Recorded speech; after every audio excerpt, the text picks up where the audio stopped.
우리는 원래 죽은 자였고 이 땅에 태어날 땐 마귀의 자식으로 태어났었다. 그런데 예수 그리스도를 영접한 후 조회라는 생명을 가진 새 생명체가 되었고 마귀의 자식에서 하나님의 자녀로 신분이 바뀌게 되었다. 예수 그리스도를 믿음으로 받아들이는 순간 영원한 하늘나라 백성으로 거듭난 것이다. 영에 따라 사는 자는 계시에 의해 움직이도록 되어 있다. 계시란 무엇인가? 하나님의 자녀가 살아가기 위해 반드시 먹어야 하는 양식이며 하나님이 열어 보여주셔야만 알 수 있는 하늘의 비밀이다. 구약시대에는 하나님이 직접 계시를 하셨으나 신약시대에는 성경을 통해 계시를 받는다. 계시는 하나님의 마음이며 뜻이며 계획이다.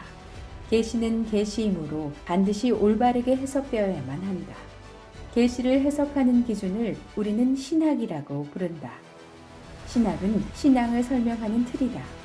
신학이 없으면 신앙은 안개와 같아지고 생명력이나 통찰력의 개념도 애매해진다.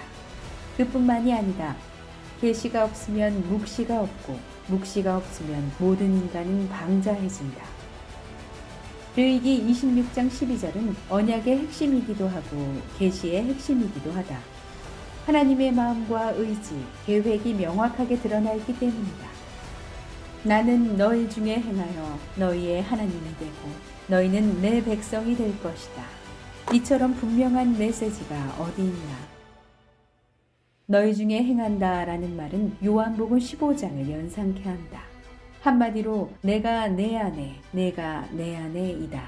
이것을 연합이라 한다. 바울의 고백대로 하면 나는 죽고 그리스도만이다. 어느 종교에도 이런 관계는 없다. 그야말로 완벽한 하나됨이다. 완전한 죽음이며 완전한 삶이다. 윤회니 환생이니 하는 것들이 끼어들 여지가 없다. 신을 위해 봉사하거나 신을 즐겁게 해드린다는 건 지저분하기 짝이 없는 고백이 된다. 너희의 하나님이 되고 라는 말은 출애굽기 20장에 천명된 나밖에 너희의 하나님이 없다와 동일한 선언으로 내가 너의 주인이 되겠다. 나 외에 다른 것을 섬겨서는 안 된다 라는 단호한 말씀이며 너희는 내 백성이 될 것이다 라는 말은 너희를 거룩한 내 백성으로 만들고야 말겠다 라는 의지의 표현이다. 우리는 어떤 존재인가?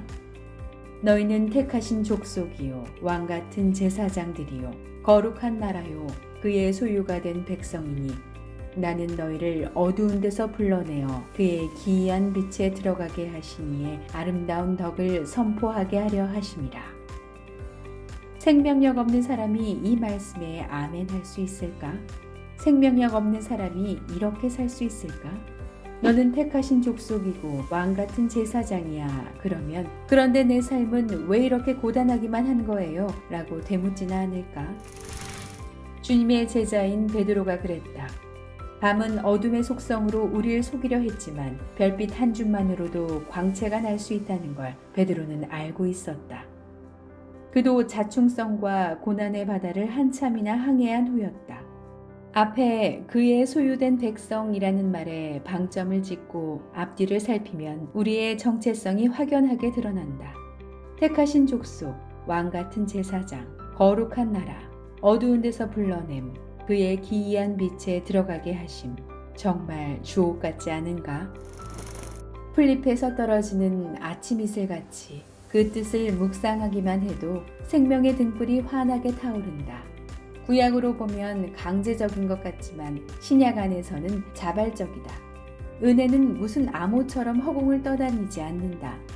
그런데 뭐가 문제인가?